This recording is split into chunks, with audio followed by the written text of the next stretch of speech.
MV26 गाँ हिंसाकांड घटना अनुकंपा राशि वृद्धि पाई दाबी। प्राय मासे तले मालकानगिरी जिला MV26 ग्राम रे घटिथिबा हिंसाकांड घटनार क्षतिग्रस्त परिवार को 1,77,000 टंका सहायता करबा सह राखेलगुड़ार मृत महिला पुओ को 10,000 टंकार सहायता करिसेंती पूर्वतन मंत्री तथा बीजेपी नेता अरविंद ढाली। हिंसाकांड रे क्षयक्षति होइतिबा परिवार को ओडिशा सरकार को पक्षरु अनुकंपा राशि भावे 70,000 टंका देबाकू मुख्यमंत्री घोषणा करिसेंती। तेबे एहाकू नै प्रथमे बंगाली समाज विरोध करी एही राशि को बढ़ाइबा पई मुख्यमंत्री ठारे दाबी करिथिबा बेले आज पुणी ओडिशार पूर्वतन मंत्री तथा बीजेपी नेता अरविंद ढाली उक्त राशि को वृद्धि करी प्रति परिवार को 10 लाख टंका सहायता देबा पई मुख्यमंत्री को अनुरोध करबा सह प्रति परिवार को आवास घर जोगाई देबाकू दाबी करिसेंती। सेहिभଳି राखेलगुड़ा गाँर मृत महिला मृतकों परिवार को भेटी लोके पड़ियामी पुओ रवि पड़ियामी को अरविंद ढाली पक्षर पुतुरा असीम ढाली यह सहायता राशि प्रदान करिसेंती।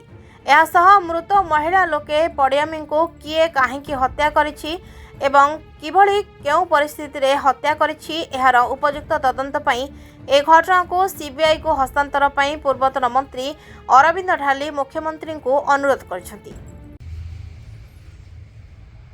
नमस्कार, ओम शांति, जय जगन्नाथ। विगत मासे तले MV26 नंबर गाँ मालकानगिरी ठारे जो अघटन घटी जाइछि सेथिपाई से गाँव रे लोक मानकर आ किछि नाही। तो ए विषय रे माननीय मुख्यमंत्री महोदय 70,000 टंका तांको पाई घोषणा करिसंती। माननीय मुख्यमंत्री महोदय को मु निवेदन करिवि जे कम से कम 70,000 नुहे ता गोटे आपन दया करी टिके बढ़ाई करी सर्वनिम्न गोटे परिवार को 10 लाख टंका और गोटे प्रधानमंत्री आवास योजना घर दियंतु।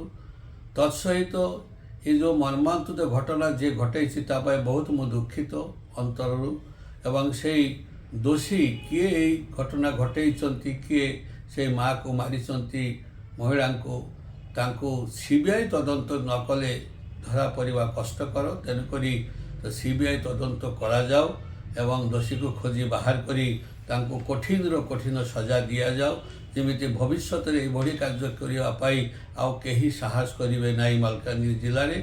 एवं से मोर अनुरोध आपण अनुरोध को रक्षा करी यही जो एक्स ग्रासिया दौरान ताको पुनर्विचार करेंगे बोली आशा करुच्ची।